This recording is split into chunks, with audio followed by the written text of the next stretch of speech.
The day comes when a highly advanced extraterrestrial civilization sends to Earth a subatomic artificial intelligence, which covers the planet like a dome to slow down the scientific progress of humanity. You've got me because they let you. You have no idea what they can do.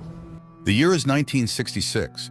In China, a young physicist named Wen Jie witnesses the murder of her father, accused of counter-revolution and belief in God. She herself is arrested. London, 2024. A strategic intelligence inspector responds to a call. A renowned physicist has voluntarily ended his life, leaving a note on the wall of his apartment. It was a countdown. Meanwhile, at Oxford University, a particle accelerator test is underway. The project leader, Vera, tries to send her colleague Saul home as the development is being shut down. Lately, voices of renowned scientists claiming that physics is not a science have been increasingly heard, which depresses the young scientist. Unexpectedly, Vera asks him about his belief in God, and upon receiving a negative answer, she goes to the huge reactor and throws herself down. Later, two friends, Augie and Jin, who are also scientists, discuss the strange events happening around the world. Saul recently sent a bizarre video recording of a phenomenon that is simply inexplicable from a physics standpoint. Watching the recording, Augie suddenly notices a strange flickering before her eyes. At the same time, the inspector is also puzzled by the strange deaths and notices 5 talented young scientists whom the deceased Vera once sought worldwide and involved in her research. A memorial service for the deceased woman begins in the church. Vera's friends and students express their condolences to her mother when Augie arrives. The girl still doesn't understand what is happening to her and what the flickering numbers before her eyes mean, and she suffers from it. The inspector also follows the ceremony and manages to film an elderly gentleman whom none of the attendees know. After the funeral, Augie goes out to smoke.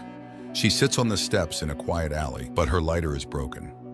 Suddenly, a girl appears next to her, offering her own lighter and starting a conversation about life and God.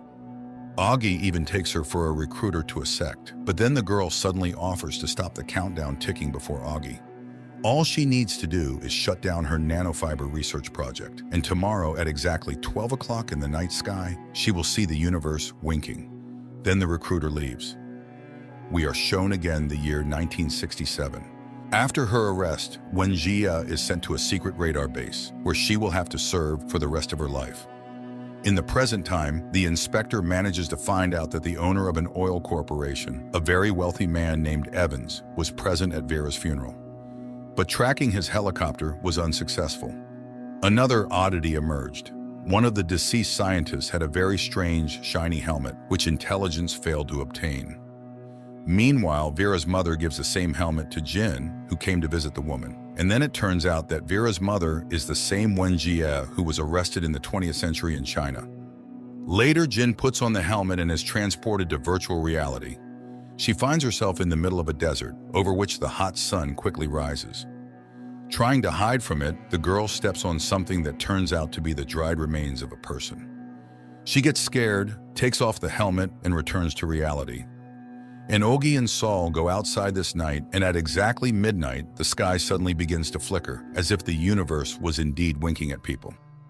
Saul realizes that Augie sees the numbers of the countdown to her death.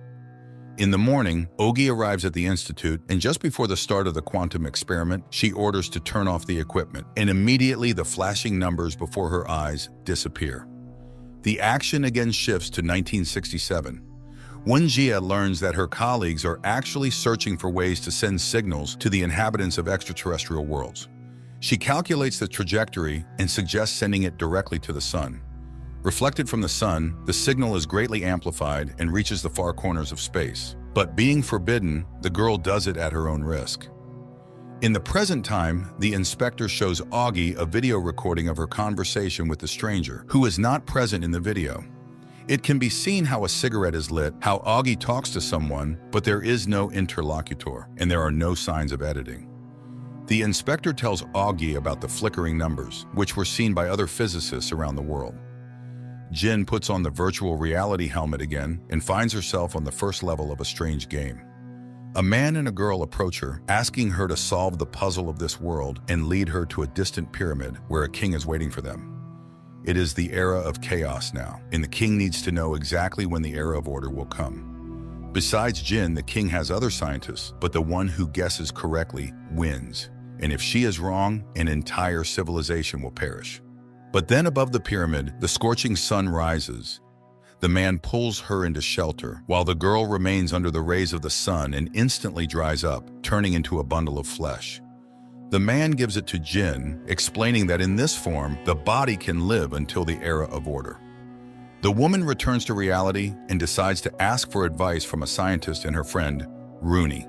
He puts on the helmet and also finds himself in another reality, but the guard of the game beheads him, explaining that he was not invited.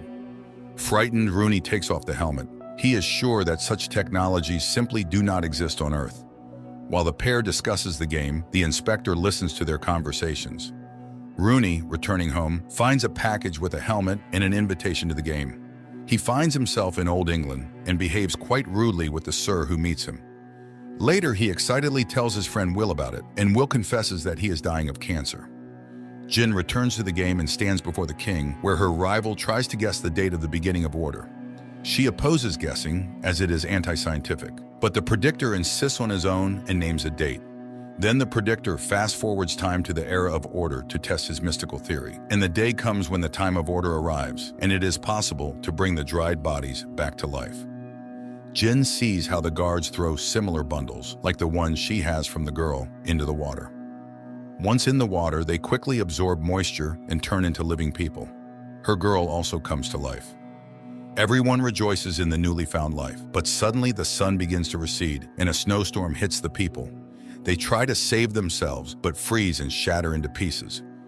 Shocked, Jin remains alone in the middle of the icy desert. The appearing game guard explains that this civilization perished from the cold. Jin couldn't save them, but she established the superiority of science over mysticism, so she can move on to the second level. The inspector reports to his boss, Wade, that in the 20th century, observatories around the world caught a strange signal, and one of them was the Chinese observatory. And in those years, the future millionaire Evans lived right there. It was then that Evans and Wenjie met and realized that their views were very similar. On the same day, Wenjie received a signal from space in which a representative of a highly developed extraterrestrial civilization introduced himself as a pacifist and urgently asked not to send signals into space because other civilizations would come and conquer their world. Reading this appeal, Wenjie, embittered by the unjust death of her father, sent a signal into space inviting them to come to Earth and put things in order, because people cannot do it themselves.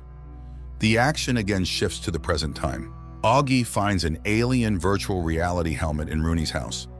She immediately tries on the strange toy and ends up in England, where she immediately dies at the hands of the game guard, as she was not invited. She rushes to her friends and learns that 2 of them are already participating in the game. Augie is sure that this thing hacks the brain and asks her friends not to play anymore. But the pair, despite the promise, enters a simultaneous game. On the second level, they find themselves in England, where the same girl meets them. Here they are received by the Holy Pope, who also wants to know what era is coming. Jin scientifically proves that the planet that needs to be saved has 3 suns. When the planet revolves around one sun, the time of order comes. But the gravity of the other 2 suns pulls it off its orbit, and the time of chaos begins. The Pope does not like her conclusions and orders to burn the heretic, but then flames erupt outside, and a girl on a burning horse rides into the church. She screams that there are 3 suns in the sky and the world is perishing. Jin and Rooney are saved because they were right, as confirmed by the game guard. The civilization perished, but they understood the structure of this world system, so they can move on to the next level. The inspector realizes that the game is a tool for recruitment and searching for the best minds. Meanwhile, Augie receives a warning of dismissal if she does not return to quantum research. And the scientist decides to resume experiments, but again the countdown to her demise appears. After that, Augie finally stops the experiments. Jin and Rooney find themselves on the 3rd level of the game at the residence of Kublai Khan, in front of which his warriors are lined up. Jin tells the Khan that this task is unsolvable, but another scientist begins to prove it, which is helped by giant human abacuses. 30 million soldiers turn flags to one of 2 sides. Rooney immediately understands. These are 1s and 0s. This is a human computer. The program for calculating solar orbits is launched, from which it follows that the era of order will come in 8 months. After fast-forwarding time to check the theory, the Khan, believing his court scientist, orders to throw the arriving pair into boiling water. But suddenly 3 suns line up in a row, and the era of chaos begins. The civilization perishes again despite all the calculations of the court scientist. And then Jin realizes the goal of the game is not to save the planet, but to save the people. The game guard appears, confirming her conclusions, and invites them to the next level. Evans is informed about 2 new promising players, and he orders them to be invited to a meeting. After that, he returns to the conversation with the aliens, whom Evans calls the Lord. Evans tells the aliens a fairy tale about Little Red Riding Hood and the Big Bad Wolf, from which the aliens conclude that humans have lost their survival instinct since they have made contact with another civilization from deep space. The man reminds that it was done by one woman, and the Lord, after a pause, decides that fearlessness leads to extinction. Therefore, humanity must learn to fear.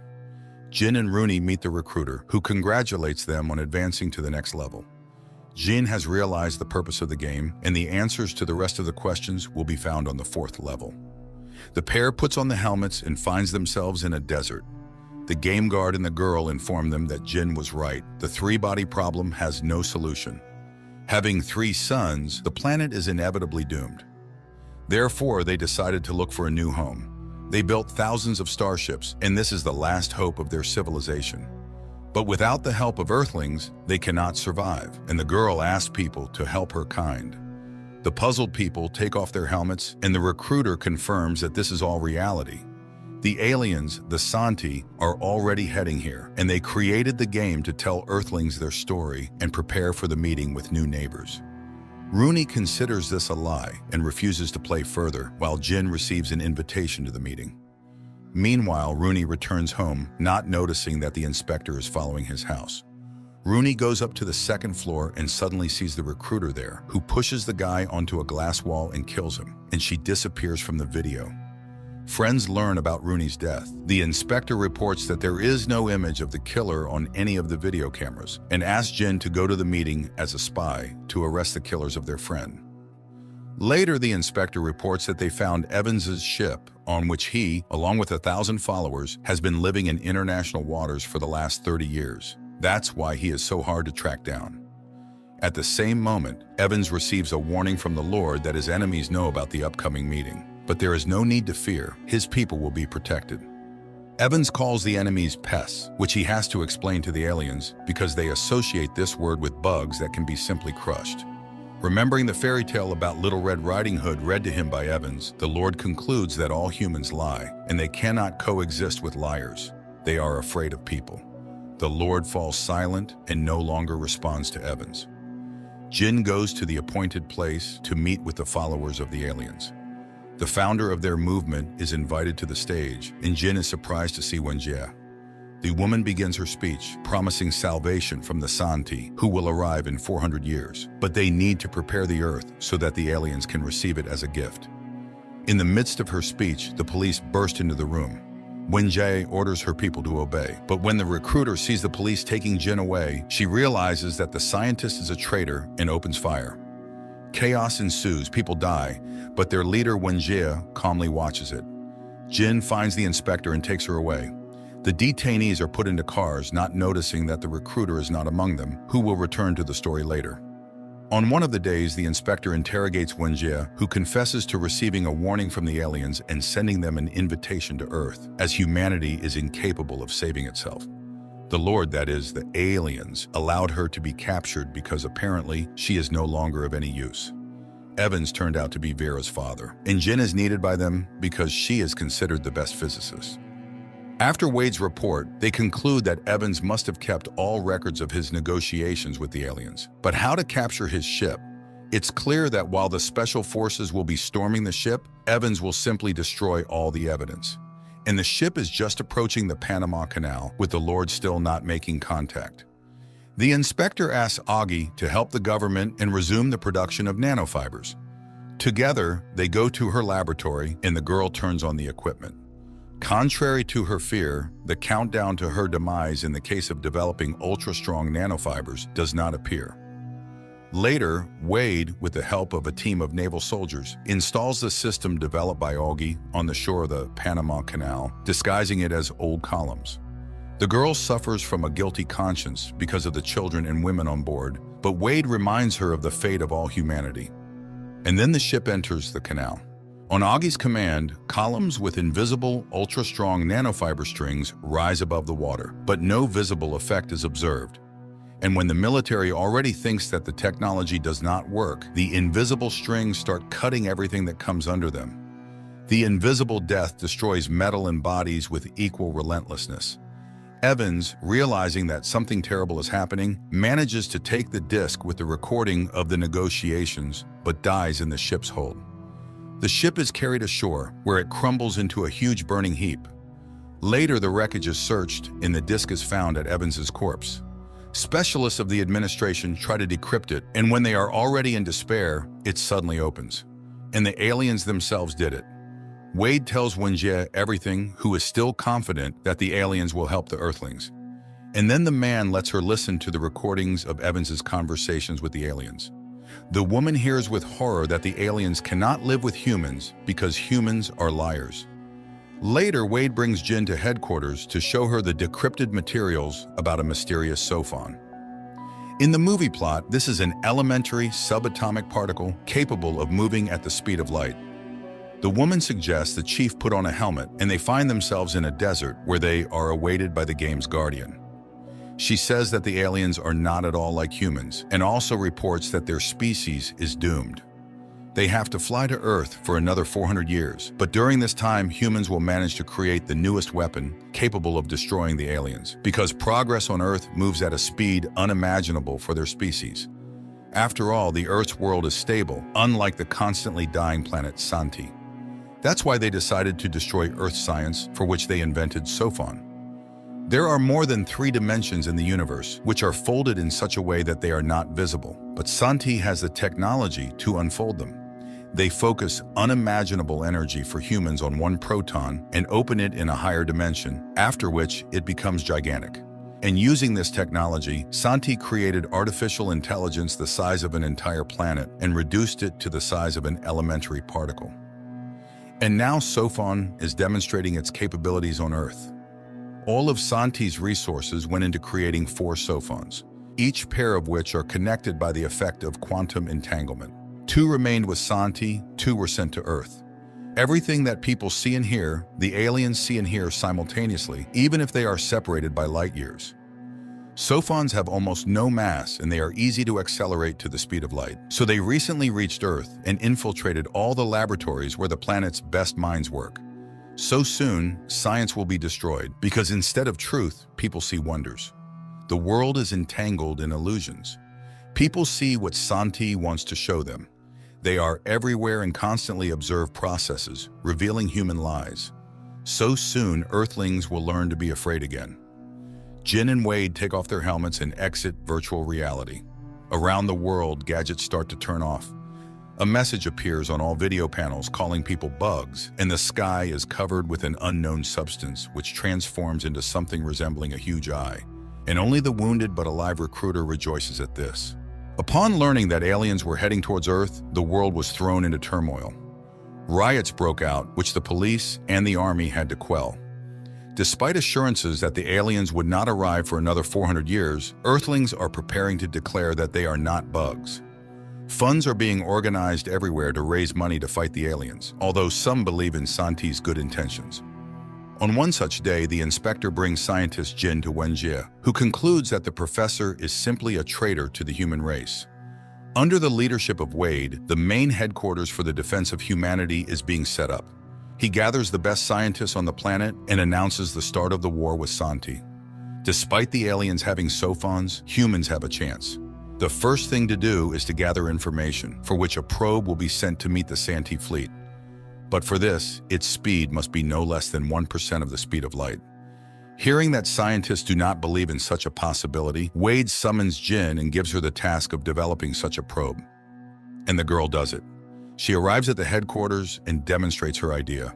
The probe must have a sail and get acceleration by following a predetermined trajectory where nuclear charges will be waiting for it. Of course, this will be very expensive, but it is possible. Meanwhile, stores start selling out of products, and enterprising merchants have announced the sale of stars to collect money from billionaires. One day, friends gather at the home of Will, who is dying of cancer, trying to cheer him up. However, Jin has another goal, to persuade Ogi to create a sale of ultra-strong nanofibers for her probe, which her friend categorically does not want to do. But after Will's intervention, Ogi changes her mind, as the friend is convinced that it is being done for the common good. Jin realizes that the probe, upon reaching the Santi fleet, will not be able to slow down, to which Wade declares that the aliens will simply take it, as they will send in it a human head, that is, a brain. Later, Wade invites scientists to the laboratory, where a Russian scientist shows the results achieved by cryofreezing. The chimpanzee subjected to it wakes up safely and even demonstrates an intact intellect, after which Wade finally reveals his plan. He will go into freezing and will wake up from time to time to check how his plan for preparing to save humanity is going. At this time, Augie develops a new technology that allows making a huge and strong canvas of nanofibers, which will allow Jin's idea to be realized. The time comes when it is necessary to decide on the choice of the first person who will go to meet the aliens. A physicist-scientist who is ready for death is needed. It turns out that Wade has long been thinking about Will's candidacy, who is dying anyway. Sometime later, Jin comes to Will and tries to dissuade him from participating in the flight, but the guy wants to bring some benefit with his death. Meanwhile, Wenjie confesses to Saul that her daughter died when she found out that her mother had called the aliens to Earth. Then she says goodbye and leaves forever. Will undergoes tests and refuses to sign the oath of allegiance to humanity. What if the Santi turn out to be better than people think? But it turns out that Wade needed a candidate loyal to the aliens so that they would definitely take him aboard. The wounded recruiter hides in a lonely trailer in the forest, and one day the game warden addresses her from the TV screen. The Lord has not forgotten his followers, and there will be an important task for her. One day, Saul goes to see off a friend, and when they stop briefly, a scooter flies at the guy. Saul falls and thus is saved from being hit by a car that has lost control. Later, the inspector informs him that in China, the recruiter killed Wenjie, and now there was an attempt on him, although Saul has no idea who needs it. Nevertheless, the inspector forces him to put on a bulletproof suit and takes him to the UN office, where the guy learns that today the launch of the program developed by Wade called Empty Gaze will be announced. The thing is that the alien Sophons can see and hear literally everything, but they are not able to penetrate a person's thoughts. Therefore, the management has chosen several people who will plan the strategy of victory, not revealing it to anyone. They will receive unlimited resources and will be able to carry out any ideas not contradicting the laws. Saul learns that he is one of the participants in the Empty Gaze project and tries to refuse this honor, but the UN leader assures that there is no mistake and leaves. But at the exit to the building, he is shot at. Only the bulletproof suit saves him. Later, Saul asks to bring the killer to him. It turns out that this is a follower of the aliens, and he did it by order of the Lord's army. Saul still tries to refuse the position, but he seems to be not heard. Moreover, the UN secretary declares that no one knows why exactly he was chosen. Strange, of course, and who should know then? Then Saul asks to be taken to the Cosmodrome to see off Will. More precisely, what's left of him, his brain. And the recruiter finds an alien virtual reality helmet in her trailer and puts it on. Meanwhile, Will's head is placed in a probe that is preparing for takeoff. All 300 bombs are lined up in orbit and the countdown begins. And the launch is made. At first, everything goes according to plan. The first stages were dropped, the nano parachute was activated, acceleration begins. The first explosion was successful, the second and third too. And suddenly there is an accident on the probe and it deviates from the trajectory. Jin is in despair and Wade leaves, whispering something to her. Later, he is on a plane where the game warden comes to him. The aliens recognized him as a strong leader, and when they arrive, he will be part of their plan. They will always be nearby and will show him what he wants to see, until his death. In the evening, Jin and Saul grieve by the pool when the inspector appears, orders them both to get into the car, and takes them to a place where an incredible number of bugs live, because bugs are the ones who always survive, although they are poisoned and crushed. So the inspector suggests drinking to the bugs, and that's where the first season ends. The series is based on the first book by Liu Cixin from the Three Body Problems series. The world has already seen the Chinese version of the series, but Netflix loves to make series with its own vision. Moreover, there will most likely be a continuation.